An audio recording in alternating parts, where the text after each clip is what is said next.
आज हम लोग बात करने वाले हैं क्वेश्चन नंबर 4.33 के बारे में। क्वेश्चन में देखिए क्या कहा जा रहा है। क्वेश्चन में कह रहे हैं explain the formation of H2 molecule, यानी हमें H2 मॉलिक्यूल के फॉर्मेशन को समझाना है और किसके आधार पर समझाना है, वैलेंस बॉन्ड थ्योरी के बेस पर समझाना है। You can say hello, but I don't need you to like me. तो वैलेंस बॉन्ड थ्योरी दी थी हिटलर और लंदन ने, और इसका डेवलपमेंट करा था पॉलिंग और स्लेटर नामक साइंटिस्ट ने। कब किया था? 1927 में। देखिए थ्योरी क्या कहती है, सिंपली H2 मॉलिक्यूल के फॉर्मेशन को समझाती है। तो H2 मॉलिक्यूल जब बनेगा तो जाहिर सी बात है किसके बीच बनेगा, एटम्स के बीच बनेगा, हाइड्रोजन एटम्स के बीच। मान लीजिए ये एक हाइड्रोजन एटम है और ये एक हाइड्रोजन एटम है। सभी जानते हैं हाइड्रोजन का एटॉमिक नंबर होता है 1, तो इसमें एक इलेक्ट्रॉन होगा और एक प्रोटॉन होगा। इस हाइड्रोजन एटम में क्या होगा, बीच में प्रोटॉन मौजूद होगा और बाहर क्या होगा, इलेक्ट्रॉन मौजूद होगा।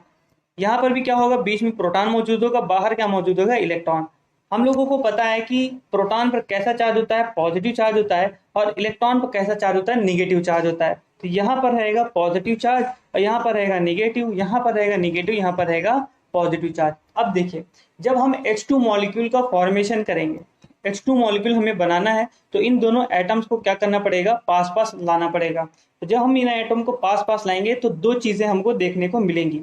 पहली चीज, हम जानते हैं जब सेम चार्ज एक दूसरे के नजदीक आते हैं तो उनके बीच क्या लगता है, रिपल्शन लगता है। और जब अपोजिट चार्ज एक दूसरे के क्लोज आते हैं तो उनके बीच क्या लगता है, अट्रैक्शन लगता है। तो यहाँ पर इलेक्ट्रॉन पर निगेटिव चार्ज है, इलेक्ट्रॉन पर निगेटिव चार्ज है। जब दोनों क्लोज क्लोज आएंगे तो दोनों के बीच क्या लगने वाला है, रिपल्शन। सिमिलरली प्रोटॉन में पॉजिटिव चार्ज है, यहाँ पर प्रोटॉन में पॉजिटिव चार्ज है, तो जब क्लोज आएंगे तो न्यूक्लियस के बीच क्या लगने वाला है, रिपल्शन। तो ये बात होगी रिपल्शन की। सेकेंड चीज देखिए क्या है कि यहाँ पर इलेक्ट्रॉन पर निगेटिव चार्ज है लेकिन प्रोटॉन पर कैसा चार्ज है, पॉजिटिव चार्ज है। तो इस न्यूक्लियस और इस इलेक्ट्रॉन के बीच क्या लगने वाला है, अट्रैक्शन। सिमिलरली इस न्यूक्लियस और इस इलेक्ट्रॉन के बीच क्या लगेगा, अट्रैक्शन लगेगा, राइट। तो यहाँ पर दो चीजें हुई, एक तो रिपल्शन वर्क कर रहा है और एक अट्रैक्शन वर्क कर रहा है। लेकिन जब हमें H2 मॉलिक्यूल बनाना है यानी बॉन्ड बनेगा, तो बॉन्ड तभी बन सकता है जब अट्रैक्शन ज्यादा हो। जब अट्रैक्शन ज्यादा होगा तभी एटम एक दूसरे के क्या होंगे, नजदीक आएंगे। ठीक है, तो यहां पर हम देखिए क्या देखते हैं, लिखा हुआ है कि कंसिडर टू हाइड्रोजन एटम को कंसिडर करिए। मान लीजिए एक ए है और दूसरा क्या है, बी। अप्रोचिंग ईच अदर, एक दूसरे के क्या हो रहे हैं, नजदीक आ रहे हैं, right. Having nuclei Na and Nb, जिनका न्यूक्लियाई को हम लोगों ने रिप्रेजेंट करा है Na और Nb से।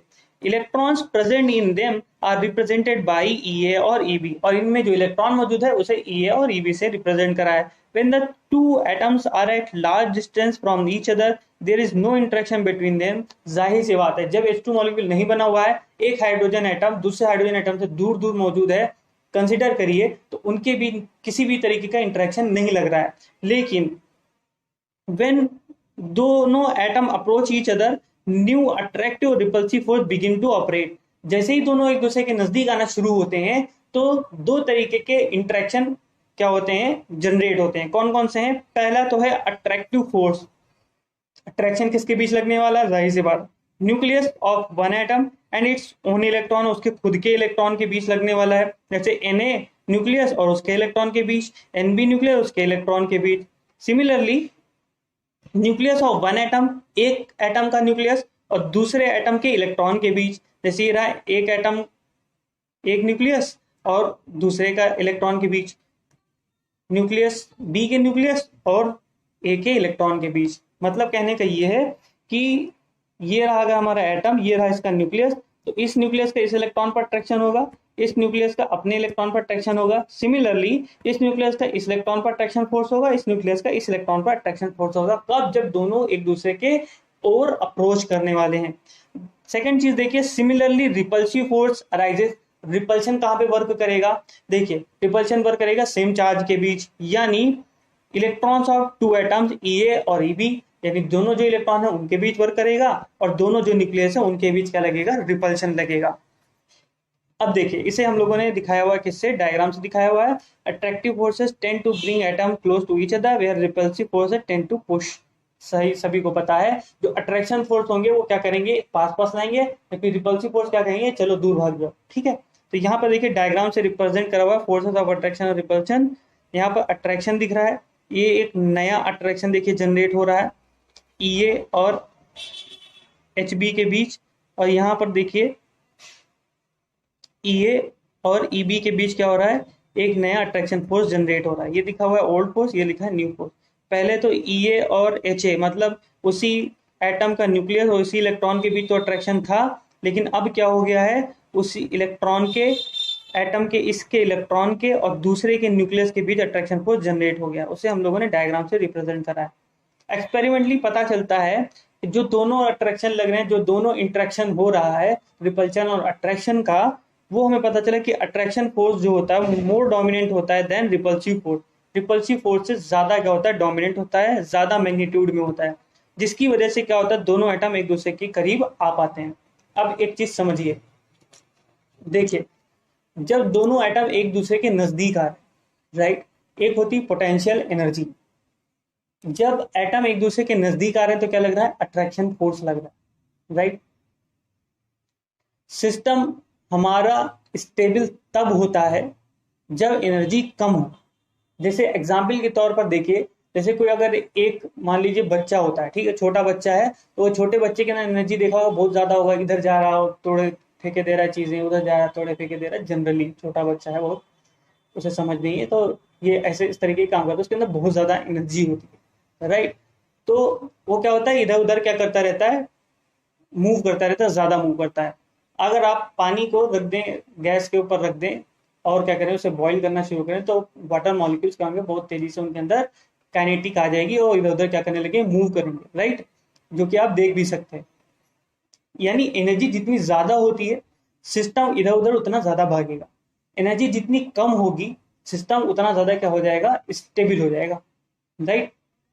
जितनी कम एनर्जी होगी सिस्टम उतना ज्यादा क्या हो जाएगा, स्टेबल हो जाएगा। तो अगर हमें बॉन्ड बनाना है, ठीक है, तो बॉन्ड हम क्यों बना रहे हैं, पहले तो हाइड्रोजन एटम रह रहा था, बॉन्ड की हमें जरूरत क्यों पड़ रही है, बॉन्ड की जरूरत इसलिए पड़ रही है कि हाइड्रोजन एटम को स्टेबल होना है, तो इसलिए वो H2 मॉलिक्यूल बना रहा है, ठीक है।